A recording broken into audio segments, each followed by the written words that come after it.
Today is 3/25/2018, and this is the weekly reading. Um,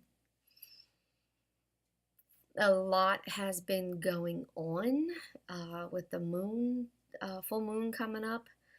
So there's been a lot more energy. In general, for myself, I've been doing a lot of negative spirits removal lately. And on top of that, I've had a lot of negative spirits coming at me because of my own vulnerability of losing my son, and next month being the first year anniversary. So I've been going through a lot this week with that. I'm trying to breathe, but it is a problem. I am really stressed. So for those that are sensitive to the spirit world, this week's going to be a little bit of an amp up for you. So you might see more, experience more, feel off, just not be yourself. So let's get into the reading. So the first person that we need to talk about is Rose, Rose, and yeah, she's come up here and there recently, and I could message this to her, but I'm gonna leave it on the video because it's quite a bit of information and it will help others in some aspects. So I am being told that there is a lot of spirit animals in your home currently, and it's one of the reasons why your house feels off. The amount of spirit animals that are around you right now for your personal growth is tremendous. So you are going through a huge shift. The spirit animals that I'm hearing specifically that is around you, there is 10 of them. And you'll have to look up the meanings because I never remember what the meanings of the spiritual animals are. But you have cats, dogs, horses, aardvarks, antelopes, deer,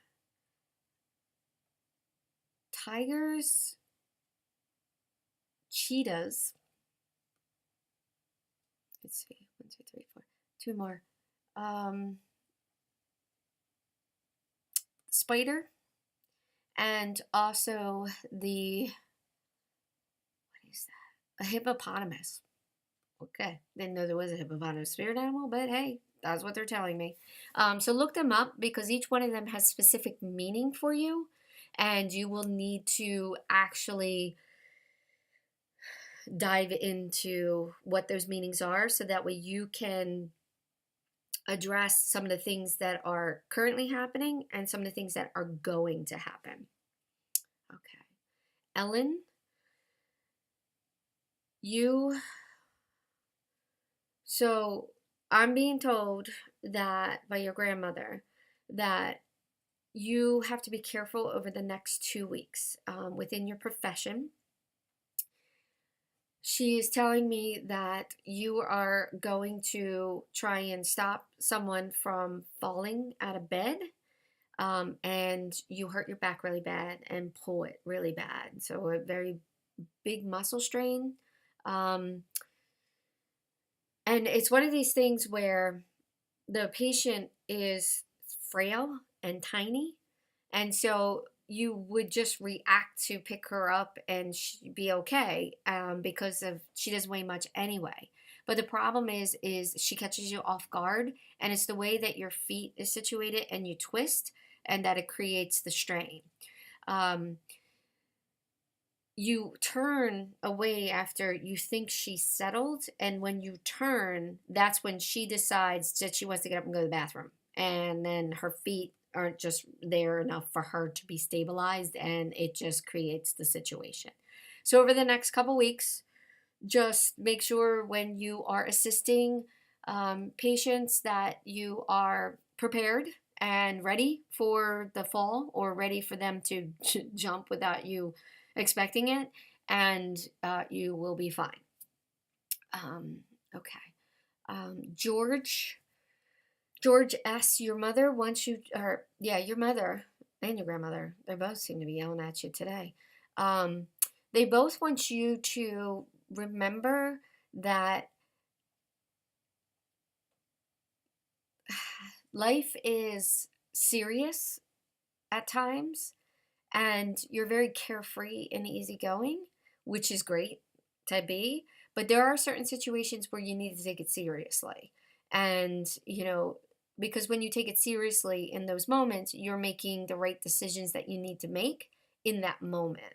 So they just want to remind you that everything should be, not everything should be taken seriously, but there is some levels that you need to take seriously. And it seems to be more pain related. I feel like my arm hurts. And you kind of just think, I've just been doing too much. And for the most part, that has always been the case.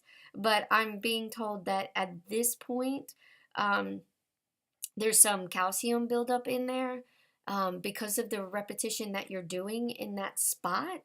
And the sooner you address it, the less complications you'll have, and you won't need to go in and have them scrape it, because shoulder is just the worst to have anything happen to. Um, oh, yeah, okay. Where to go next? There's quite a few here today. And where to go next?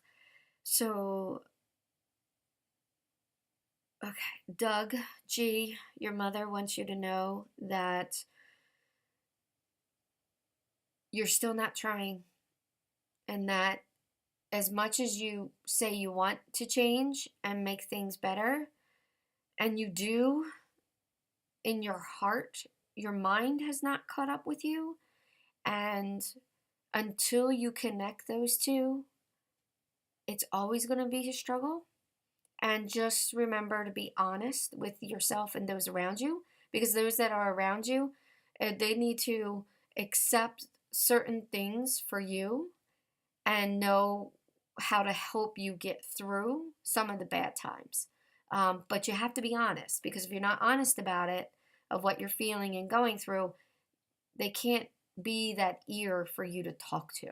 So keep that in mind and do your best every day.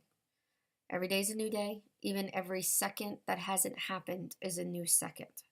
So it's never too late to keep trying. Okay. Mike K, Grandmom wants you to know that some things are your fault. You try to say it's not your fault, and that you're being treated certain ways because of other people.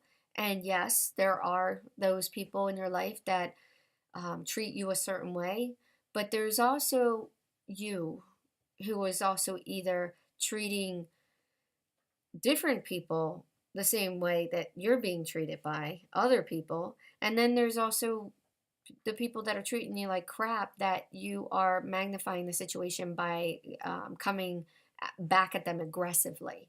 So you need to pick your battles, and remember that only you can make yourself happy. No one else can. So if you're looking for your spouse to do that, there is a medium there where we get happiness from those people.